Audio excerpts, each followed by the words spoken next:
In all of our careers, there are things that we have to say to clients over and over and over again. And today I am talking to Dr. Keltie Warren, who is going to explain to us some of the surprising things she tells her clients in her chiropractic practice. All of the time, they are things that you are not going to expect, so you're going to want to listen to this episode. You're listening to the Wellness Simplified podcast. Simple wellness tips to help you improve your life without turning it upside down. With your host, award-winning fitness instructor, nutrition coach, and wellness expert, Suzi Fevens. Welcome back to the podcast. Today I'm talking to Dr. Keltie Warren of Warren's Cafe of Life, which is right here in the Valley, located in Coldbrook. And Keltie has a non-traditional chiropractic office.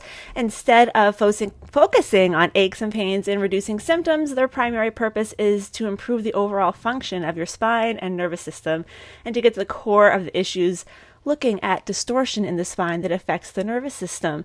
I am really excited to have her on the show today. When Heather contacted me a few weeks ago about us collaborating, I thought it'd be a perfect opportunity to talk to you about some of the things that you see and recommend over and over in your practice, because I know there's lots of things that I say over and over and have claimed that they are going to put, if you can read this, please relax your shoulders on my tombstone, because it is on repeat constantly.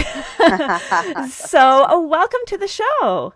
Thank you very much. Do you want to tell us a little bit about how you came into chiropractic and why you decided to take this non-traditional approach? Yeah, I would love to. So my start in chiropractic actually started back when I was, I guess we'll go back till I was 12. I was a basketball player, just like typical junior high basketball player, but I always had wicked knee issues. Had to wear knee braces all the time. So to the point where I'd go to the doctor, because that's who you went to see. You went to see your medical doctor. They had the answer for everything, or at least that's what you're taught. And so they referred me on to the orthopedic specialist. And at the age of 12, they're like, well, your kneecaps aren't tracking properly, so we're gonna surgically alter that. And my mom and I kind of stopped and we're jolted, and we were like, I'm 12 and I'm not even finished growing yet, and you want to actually go in and surgically alter my body? And I was like, no. And so we talked about it, and yes, I couldn't play to my full extent, but we knew that long term it didn't make sense. So fast forward till I was 15, my mom got into a serious horseback riding accident. She fell off, hit her head, thought she broke her neck, couldn't move her head, and we were like, oh my goodness, this is bad. And a friend of ours, I think it was actually my riding coach at the time, said, you need to go see my chiropractor. So off she goes. And in 15 visits, she could turn her neck like nothing had happened. I was like, wow, this is crazy. And so she was a really well-educated chiropractor. And she said, your daughter's complained of knee issues. You should let me check your daughter. And so we did, and got in there, and she starts assessing my spine. And I was like, why are you touching my spine? It's my knees that are bothering me. She's like, just trust me. And I'm like, all right. So 6 weeks into care, she's never touched my knees, and my knee pain is completely gone. And I'm like, what is this? Like, I totally don't understand. But I knew that that's what I wanted to do. Didn't understand it, but a piece of me knew at 15, I wanted to be a chiropractor. And so she, again, was super educated, and she told my mom, like, you guys should continue to come because this is just good for you. And that, or at least that was my understanding at the time. So I did. I kept going on a weekly basis, and my allergies started to go away. My depression started to lift. I started being able to concentrate in school better. And I was like, I don't understand this.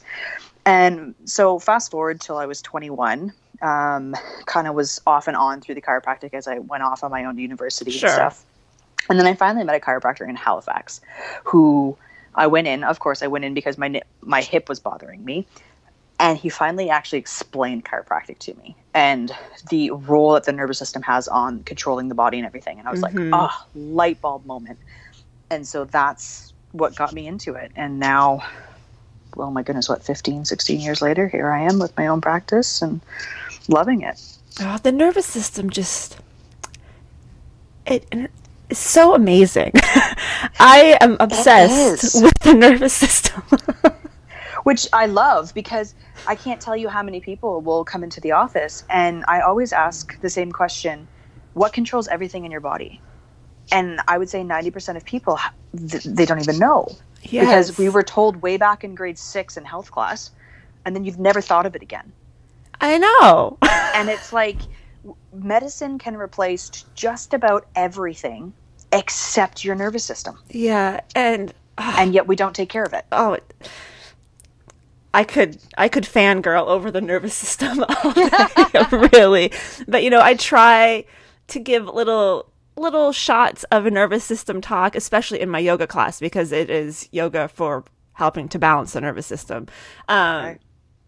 But yeah, oh gosh, I just love it so much.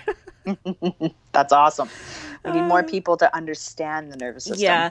And, a lot of the reason I used to teach more like power yoga and stuff, and I stopped it because I was like, people need to chill out. Like, there's enough ways for everybody to get amped up. This is not my role here. My role here is to help people chill out. That's what I feel like I'm supposed to do. So I stopped teaching all other formats of yoga. I mean, I'll do it for a special event or something if someone asks me.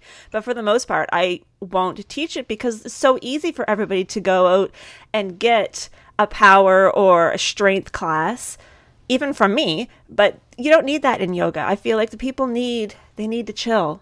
They need to breathe. They need to calm down. They need out of that fight or flight. We live in it all the time. Yeah. And even something as power yoga, you're right, can absolutely activate your fight or flight, which is, we don't need more of that. Well, especially with so many people who are just stuck in fight or flight 24/7 as it is. Constantly. Yeah. I think it's so helpful when you explain to them how it's sort of like a light switch. You're either on or you're off. You can't be in both at the same time. And I don't think people realize that they need to be able to flip back and forth even multiple times throughout the day. Yes. And for most people, their perception that they are actually out of it, they're not actually out of it. Yeah. Because of this new level of life that we've created. Mm-hmm. That's a good way of describing it. It is a new level of life where everybody is proud of how busy and how stressed they are. It's like a badge of honor almost, except it's not. No, it's not. Well, I mean, it might be, but it's going to affect their health long term. It might be, but it shouldn't be. Yeah, exactly. Yeah. So I am excited to find out what it is that you want to share with us today. Do you want to just get right into it? And I'll add anything that I think is useful, but sure. I'll let you take it. Going through, it's interesting because you were saying like, well, what are kind of like the 5 things that you talk about? And I'm like, oh my goodness, I talk about like 50 things. So let's pare this down into groups. So I would say one of the biggest first things I talk to people about is, and this usually makes people stop, is your problem isn't your problem. Mm-hmm. So when people come in, they're like, well, no, my back pain's my problem. I'm like, no, it's not, because your back pain has been bothering you for years. Mm-hmm. I very, very rarely have someone come in like the day their back starts bothering them. It's the effect that it's had on their life and how it interferes with them being able to live the life that they wanted. That's actually the problem. Yes. And their back pain is simply, or if that's what they came in for, if it's neck pain or whatever it is simply a result of a symptom with the pattern that they've been living their life. Mm-hmm. And this repeated pattern that they continue to do over and over and over that recreates this problem. Mm-hmm. So it's not, the pain itself is not the problem. And when you can get people to understand that, it opens up my abilities for them to understand chiropractic. And I think a large part of that is when you go to your general practitioner, that is all they care about is, and that's not all of them, I shouldn't say that, but generally, if you go for back pain, they're going to treat you or diagnose you with back pain and try to get rid of the back pain without ever addressing why you're having the back pain. But that's what they're taught. It's not their fault. No, it's not their fault at all. It's not their fault at all. But for everybody who's only ever gone to their medical doctor and are used to, oh, you have allergies, so we're going to put you on an allergy medication instead of finding out what that allergy is. Maybe it's something that you're eating that you could just take out of your diet. And to find out that there might be another way around it, sometimes can be a little hard to grasp, I think. Yeah, or you can even take that further in the sense that with allergies, an allergy is a heightened immune system that because you're in constant, that going back to that fight or flight. Sure, yeah. So even if you just train your body to get out of fight or flight on a constant basis, you will see reduction in allergies. Yeah. I see it all the time. So I guess the next thing, which really throws a lot of people, is that pain is actually an emotion. It's not determined at the area where you think you feel it. It's determined in your brain. It's why one day you can get up and your pain's a 2 out of 10, and the next day you get up, it's a 10 out of 10. Because it has zero correlation with how much damage is actually done in the body. That's very interesting.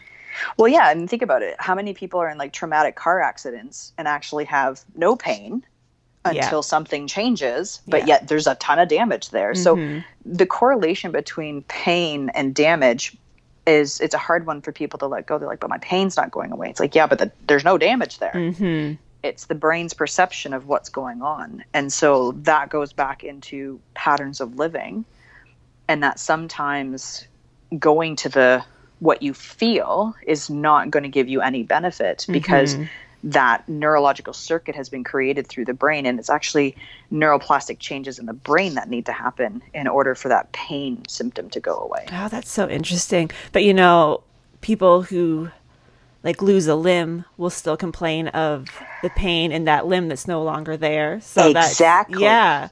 And that's why that's one of the things that I talk to people about when they don't understand that. It's like, okay, well, you've heard of people who still have limb pain or phantom pain, even though the limb's not there. And it's because everything is decided in the brain.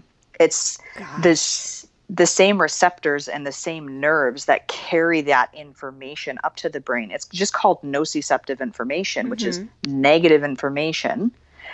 And then the brain decides how it's going to interpret it. It's the same information. If you go for a workout and you're sore, but in your brain, you're like, oh, this is good because this is moving me towards being healthy. So it's not painful. It's just soreness. It's the exact same neurons that carry that information to the brain. It's your limbic system that decides how it's going to interpret that information as good or bad. So interesting.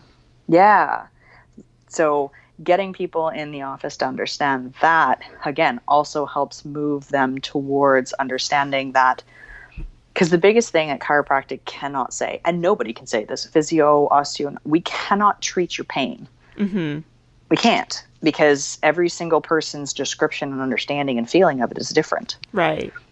What a chiropractor can do is see how well your brain is talking to your body and create neuroplastic changes through the adjustment.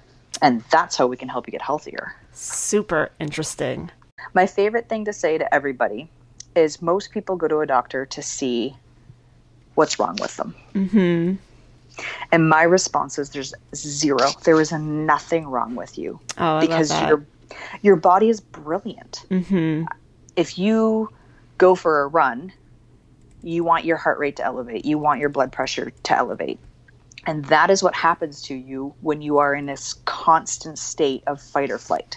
So if you're in a constant state of stress, you should have high blood pressure. You should have a high resting heart rate. And so it's brilliant. Your body's doing exactly what it should be doing. The problem is because this new badge of honor that we have of keeping busy and keeping in fight or flight, it now becomes pathological. And people go, oh, there's something wrong with me. It's, well, no, it's you are doing this because of the choices that you make. Yeah. And people don't like to hear that. No. But it's true. I mean, everything that happens with the body is a brilliant design. If your head starts to fall forward, so your feet start to turn out. If you look at a child who has terrible posture, 9 times out of 10, if they're walking, they also have feet that flare out. It's the body's brilliant way of keeping them from falling over. It's an adaptation. It's brilliant. Honestly, it's amazing. I always think anytime a baby comes out and they're even close to normal, I'm like, it's amazing. And I know you're pregnant right now, but but all the things that have to go right, it blows my mind. It really does. But that's why we encourage checking children from day one. Like, it's totally safe. How you adjust a child is completely different than how you adjust an adult. Most parents look at me and go, are you adjusting them? You're like, yes, I am, but you can't tell. And also, they're like half Gumby for the first little while. Exactly. And it's interesting because people are like, oh, but they're just like 2 days old. How can they have something wrong? It's like, but have you seen where they've been the last 9 months? And exactly. How they got to where they are? that people forget about those 9 months where they're stuck in this constrained space. I mean, think about yourself. If you had to sit at a desk for 9 months and you couldn't stand up, like, how would you feel? No, thank you. And then any baby that is being born vaginally, like that's a situation that they're going through there. Yes. And yes, is the body designed to do it? Absolutely. Yeah. But the number one thing that I started asking my moms when they come in is like, I'll say, how was your labor and delivery? Oh, it was normal. Define normal. Because normal to you is not normal to me. So I'll say, oh, okay, so you stood up, you had no medications, you were in a squat position, and the baby came out with no interference. They're like, oh, no, I had drugs and I was on my back. Okay, that's not normal. So when you lie on your back to deliver, you close your pelvis by 30%. So you have 30% less of an opening for that child to then come through, which means they had to squish even more. They were twisted or they were pulled. That's not normal. So, and you're right, they're super Gumby at that age, which means they have zero structural ability to prevent from over-rotating. Yeah. And those can come on as different quote-unquote symptoms. Because, I mean, how many children tell you that their back hurts or their neck hurts? Like, well, very, very few. Yeah. But they're colicky. You look at their shoulders, one's raised. They can't proper posture. They can't sit up when they're supposed to. They don't crawl when they're supposed to. Those are all signs that their nervous system is not adapting or had, quote unquote, trauma coming into the world. Yeah. Well, I think the business of being born is a little bit traumatic, no matter how you get there, whether you had a quote unquote normal birth or not. Absolutely. It's the other thing that I always say to people, and this is starting to really finally sit deeper with people, and I don't know if it's because of where there's more sick people in the world. Like, I mean, we have access to the most advanced technologies, the most advanced medicine. Like, we should not be this sick, and we are. And I always ask people, well, how do you know if you're healthy? And they'll say, well, I feel fine. And I'll say, well, how many people have you heard of that felt totally fine on Friday and died of a heart attack on Saturday? Like, just because you feel fine does not mean that you're healthy. But you don't even know that you feel fine, I don't think. I agree. Like, there's so many things that I'll have had. Well, just recently, my ear was blocked from a stupid head cold that would not go away. And after a few days, I was like, I think that I can hear out of this ear, but I don't actually remember what it was like to hear out of that ear anymore. So I don't even know. And I mean, obviously, I've gone all of my life hearing out of my ear. It was only a couple days, but it was only 2 or 3 days. And I was like, I think that it's clear, but I'm not even sure. And so I thought I was fine, but I was. But that just goes to show how easily you adapt to what you think is normal or is right or how you feel fine when really you may feel terrible and you just don't know. 100%. Yeah. Exactly. I can't tell you how many times people will come in and go, I didn't know that this could be possible. Just because, and so I'll often show with my hands with people on a spectrum, I'll say, medicine is designed to find pathology and sickness and disease. And there's a level at some point where you will come in and everything will be within normal limits and you're quote unquote healthy.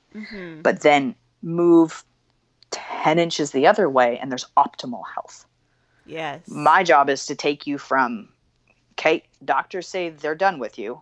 Let me move you up that optimal health spectrum. Yes. Because the more we adjust you, the more we deal with your nervous system and bring you out of that fight or flight, we create more neuroplasticity in the brain.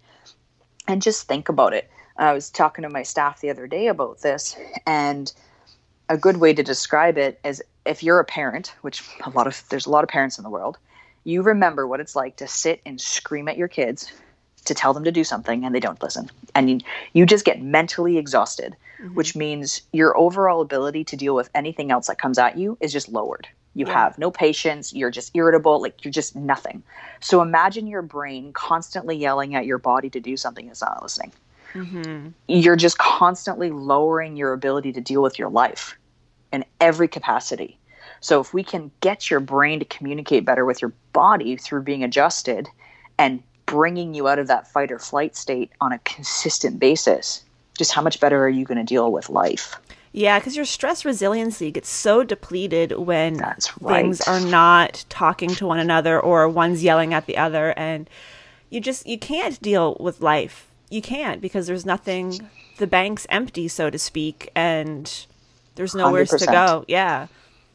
And so that's what we're talking about in our office all the time, is the fact that we assess your nervous system. We assess how well is your brain actually talking to your body.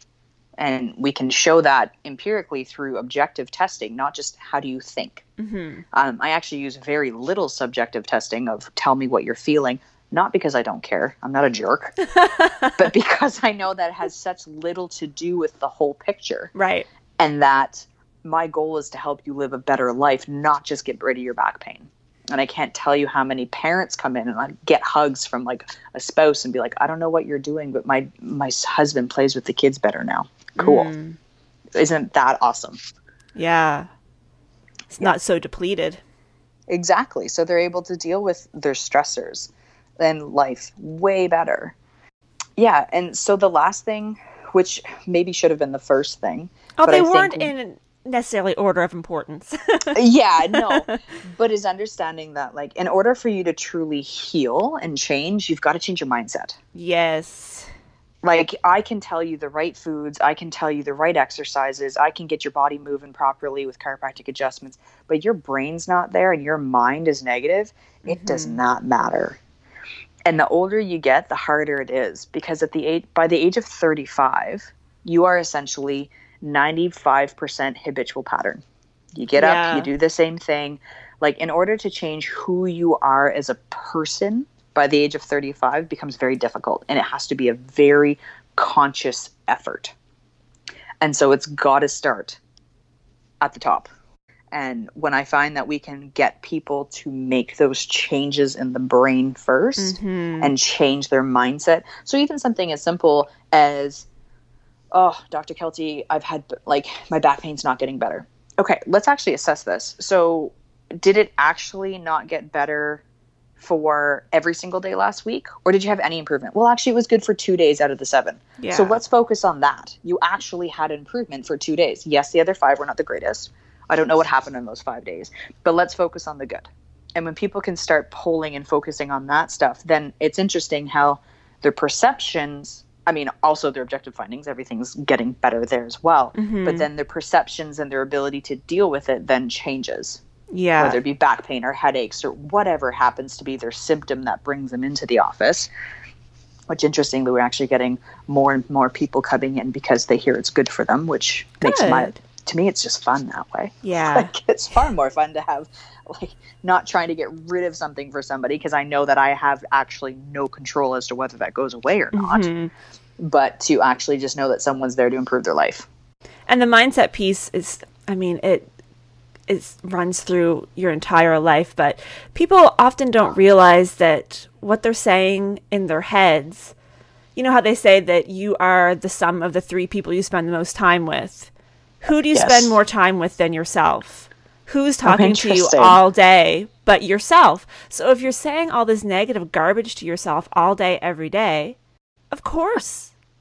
I love it. I've never heard anyone put that into context before. That's fantastic. Well, thank you. That was my own conjuring. But it's true. Like, you're talking to yourself all day, every day. And if you're saying negative garbage to yourself all day, every day, that garbage is just going to keep piling up. And I like to talk about these tapes that we have, like the recordings in our mind that just play over and over and over. And if you're listening just to yourself all of the time, those tapes, we need to break them and erase them and try to record new ones, even if the new ones just start out being neutral, not even positive. But if we can make it neutral, then we can go somewhere. But if you're just saying all these things, and I have a few different challenges that I do with people on mindset to try and break the script. And like, when people say things about how awful they feel all the time, like you were saying, say, okay, well, what evidence do you have that that's true?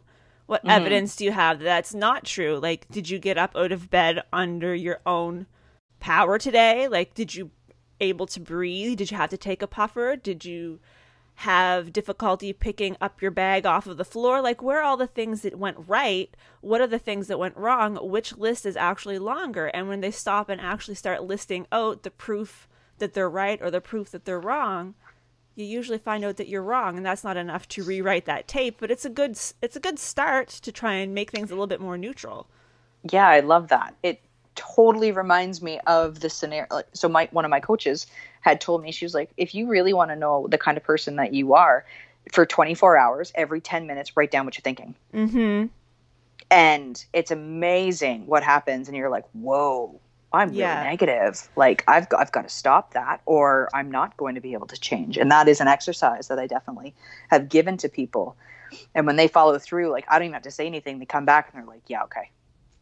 Yeah, I do the same thing and just get people to write down anytime they notice them saying something negative about themselves or about the situation, to write it down. And at the end of the day or 2 days, whatever period, what themes do they notice? Like, are they saying a lot of negative things about their body or about their finances or about their relationships? What is it? And those are the things that we start off working with, because those are obviously the biggest issues that they're having. And I mean, it's not a simple answer to fix it, but once you know what the problem is or where the themes are, you can start to move towards creating a different tape. Absolutely. Yeah.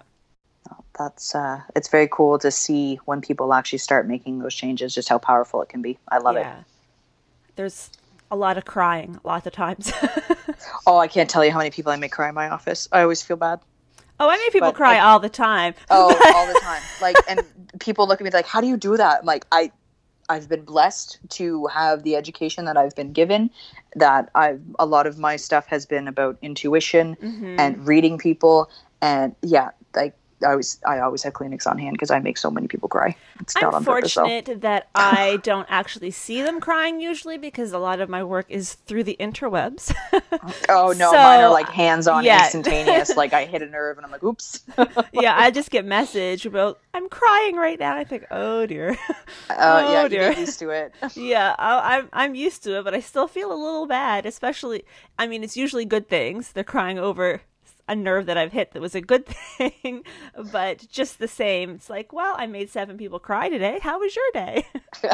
I'm okay if it's even about a bad thing, because often a lot of symptoms and physical ailments come from people not actually opening and going to where they need to. Yeah, not dealing with their stuff. Yeah, so I'm actually very okay with making someone cry, because we've tapped into the fact that they need to deal with something. Yeah, so those are kind of the main categories of what I tend to talk about on a consistent basis, and sound like a broken record. I mean, you can talk to Heather, or you can talk to my other staff, Alicia, or our office manager, Pam. And I know Pam too. Oh, do you? Yes. That's awesome. I'm learning that the Valley is quite small. Well, Pam used to come to my Zumba classes back when I had them in the mornings. Okay. And Kempville. I was like, what's that place called? Yes. So Pam and I, we go way back as well. Okay. But I'm like a bad penny. I show up everywhere. So that's good. And I mean, if you're hearing those things, if you're saying them over and over all day like a broken record, at least we know what's going on in your mental landscape, right? We know what your tape says. Oh, yeah. Pardon me. Yeah, no, my tape is definitely, I think the thing I've been saying the most to myself lately comes from Brene Brown's stuff. I don't know if you've read her stuff, but what's the story that I'm telling myself? Yes.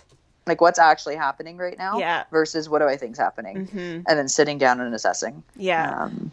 It works really well for my kids, that's for sure. Well, we tell ourselves a lot of stories that may not actually be factual. And I think a big problem is the story we are telling ourselves sometimes was factual at one point, but that is no longer true, but we're still holding on to it. I like to throw my husband under the bus. Many years ago, he had a prescription for some sort of antacid thing. I can't even remember. It was a long time ago, but for whatever reason, you only had to take it for a month, and then it was supposed to like cure your problems for a year or something. And during that month, he wasn't allowed to take any other antacids. So he did that. And then for years, he didn't have any, and he would have something wrong with his stomach. And I was like, are you sure you like don't want a Gaviscon? And he's like, I can't have that. And then finally one day I said, why can't you have that? And he's like, because of my drugs. I was like, that was a 1 month period 8 years ago. It was true for that 1 month. But he continued to tell himself that story that was factual at the time, but then became out of date. But he just held on to that and just went for 6 or 7 years, even if his stomach was really upset and not taking anything, because the story he was telling himself is that he wasn't allowed to have anything. But he could now, but he just couldn't then. There you go. That's a pattern that was created in a month that lasted for like up to 8 years. Like that's, it just, interesting. Very cool. Yeah. Did you have anything else that you wanted to add? Oh, I mean, I could technically go on for hours. I'm an absolute science junkie. And to me, it's all about the neuroplasticity and the nervous system and getting people to hopefully see and understand that role that chiropractors have. And it's not that how other chiropractors practice is wrong. No, it's just we're just different. And so that's part of the initial consult when you come into our office is we talk about this, because if it's not what you want, like I'm the very first person to be like, this is not the right place for you, and I don't want to waste your time or money, and I want people to be happy if they come see me. So we actually do a free 15-minute consult to anybody who wants to come in and talk to me, just so to kind of help break the ice if they're not sure. Pardon me. And are you going off on maternity leave? Well, sort of. I only take 2 weeks off. Story of the self-employed. Story of the self-employed. That's right. I don't mind it though, because I've created such a family practice that my baby comes to the office with me. Oh, that's nice. Yeah. So it's, I work for 3 to 4 hour chunks at a time, so it's not overly stressful on myself or the baby. And my staff are there to help me with the baby, and they love it. Part of their job interview questions, with technically I don't even know it was legal, but they thought it was great, was my children tend to throw up. Are you okay if you get thrown up on at work? They're like, that's awesome. I'm like, great, you're hired. So yeah, I'll be taking 2 weeks off. This time I'm hoping to have another chiropractor come in and cover for those 2 weeks. But then that's about it. I'll be back into full swing and away we go. Awesome. So if anyone is looking to come in for a 15-minute assessment or just finding out more about you, you can find them online at warrenscafeoflife.com. On Facebook, you're Dr. Keltie Warren. Instagram is at Warren's Chiropractic, and Twitter is at Warren's Chiro. Did you see how I looked up all your handles like that? I'm impressed. Thank you. Thanks for having me. I love talking about this stuff. Delighted to have you. Yeah. So will anybody else ever want someone to talk to about nervous system and chiropractic and breaking myths, then let me know. I'm your girl. All right. Thank you so much for talking with me today. Have a good one. Thanks. You too. I hope you enjoyed today's episode. I thought it was a really fascinating interview that we had with Keltie. Make sure you follow them on social media. The links will be in the description below or on the blog post below if you are listening live on my website. And definitely check them out. If you are interested in getting one of those 15-minute free assessments, reach out to them, make an appointment, tell them that you found out about them from my podcast, and let me know how it goes. Thank you so much for listening. As always, I hope you have a wonderful day, and I will talk to you again soon.